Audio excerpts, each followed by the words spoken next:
जिस तरह से आए दिनों माननीय हमारे नेता प्रतिपक्ष राहुल जी ने संसद में एक मुद्दा उठाया है, जो एक आम मुद्दा है और आम जनमानस से जुड़ा मुद्दा है। इन दिनों आप देख रहे हैं कि बिहार में पटना में एक ही मकान में, एक कमरे के मकान में 80 लोग रह रहे हैं और महाराष्ट्र में भी लगभग वोट चोरी हुई है। इसके अलावा इनके जो केंद्रीय मंत्री है, जो काम करते हैं, नितिन गडकरी जी खुद क्लेम कर चुके हैं कि मेरे जो लोकसभा क्षेत्र के जो हल्के के वोट थे, लगभग 3.5 लाख वोट लीड किए गए हैं, मेरे भांजे के वोट लीड किए गए हैं मेरे। और इतना ही नहीं, हिमाचल प्रदेश में जो वर्तमान में भाजपा के जो अध्यक्ष है, प्रदेश अध्यक्ष है, उनके वोट नाहन में भी है, सोलन में भी है। इन मुद्दों को लेकर क्योंकि हमें सबसे बड़ी जो ताकत मिलती है संविधान की तरफ से, वो ताकत मिली है, एक मत की ताकत मिली है। और हम क्लेम तो करते हैं हिंदुस्तान जो है विश्व का सबसे बड़ा लोकतांत्रिक देश है, जो सबसे मजबूत हमारी ताकत है वो हमारा वोट की ताकत है। लेकिन भाजपा जो सरकार है वो वोटों की चोरी कर रही है। एक ही कमरे के मकान में जो है 80-80 लोगों के फ्रॉड वोट बना रही है और फ्रॉड वोटों से जीत रही है।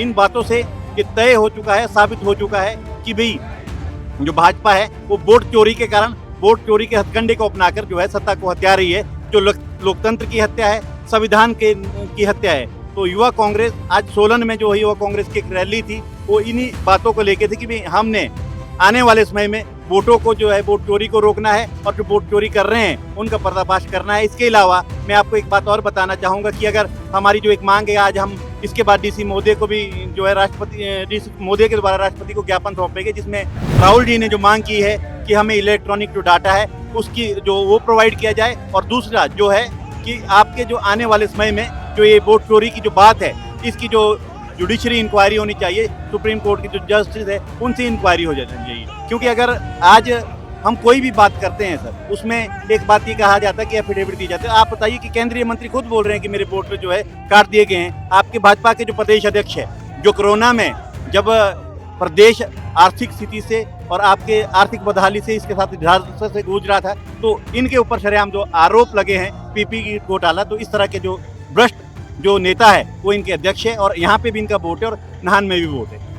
आपके जो नितिन गडकरी जी ने खुद कहा है कि क्लेम किया है कि 3.5 लाख वोट मेरे जो है लोकसभा हल्के से कटे हैं। इसके अलावा पटना में एक कमरे के मकान में 80 वोटों की जो वोटर लिस्ट है वो कोई अपने ऑप्शन वो तो नहीं है, वो जो वोटर लिस्ट से जो वो है नाम है, तो एक कमरे के मकान में 80 लोग रह रहे हैं। तो इस तरह से चुनाव आयोग जो है वो भाजपा का पिट्ठू बन चुका है और भाजपा के इशारों पे काम कर रहा है। चुनाव आयोग हमेशा आज तक स्वतंत्र था।